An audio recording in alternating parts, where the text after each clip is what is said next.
So I'm back with more encouragement. Today's video is going to be for people who are living in some sort of trauma. I want to get a little raw with you guys today. I was watching Star Trek. So for anybody that knows me, know that I love Star Trek, right? I am a Trekkie. But on the first episode of Deep Space Nine, there was this section of the episode where Captain Sisko was talking to some sort of entity that the Bajorans deemed their prophets, their holy ones. And so he was trying to explain to them about how humans live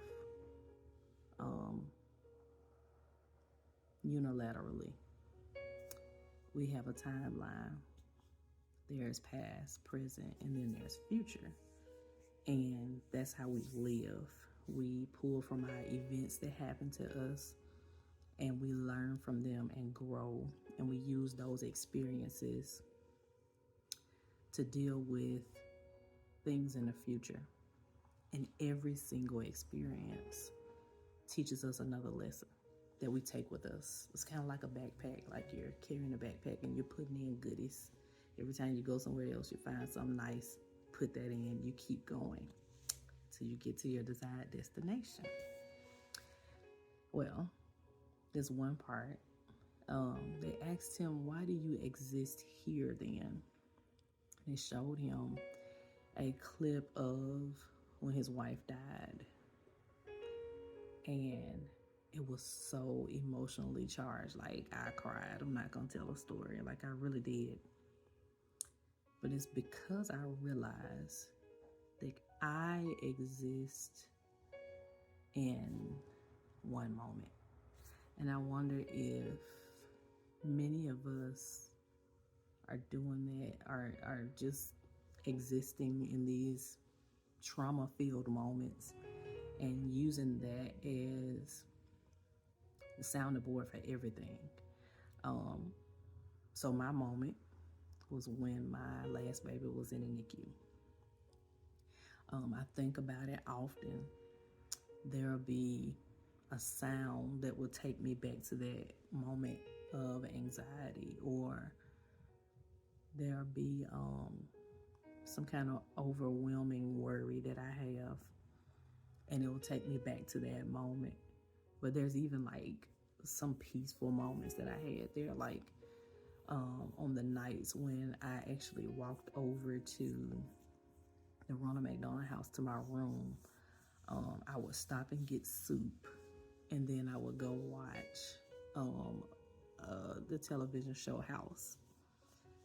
And so, like, sometimes I draw peace from that for some reason. It's like I exist in that moment. I don't want to exist in that moment. And in order for Captain Sisko to get out of this cycle of them repeatedly asking him, because they really wanted to get through to him and tell him, like, you say that you live on a timeline, that you're unilateral, that you're non-corporeal, corporeal, one of them.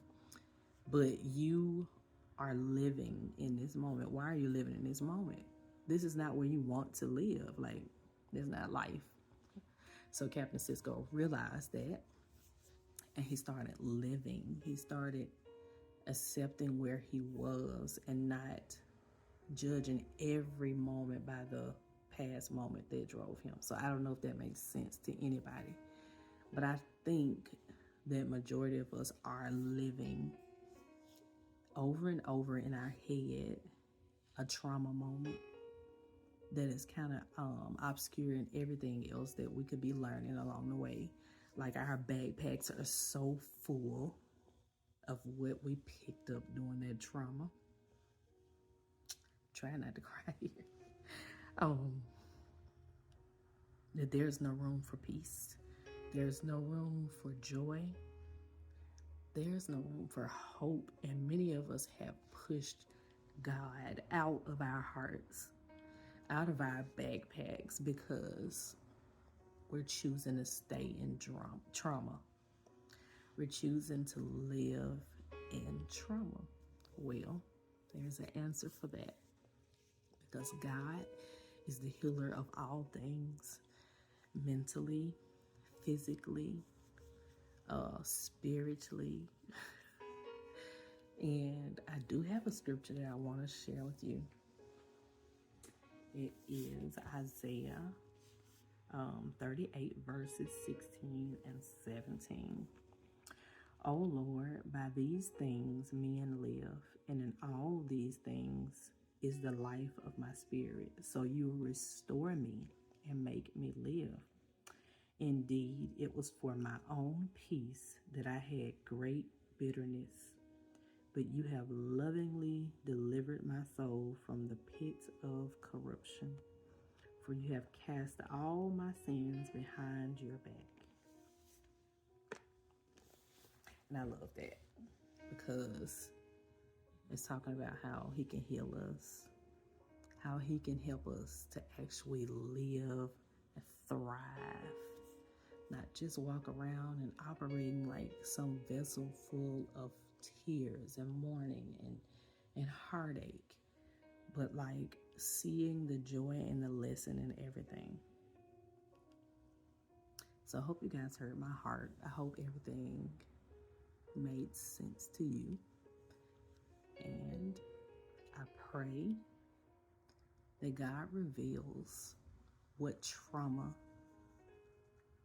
that you just can't let go of, that you're living in, that is running your life. And I pray that he frees you from the stronghold of that, and that you begin to see life through rose-colored lenses again. He said we had to become like a child, so yeah. I hope and pray that for you. I hope you have a great day. And if nobody has told you today, I love you. I really do. Let's read the Bible more. It doesn't hurt.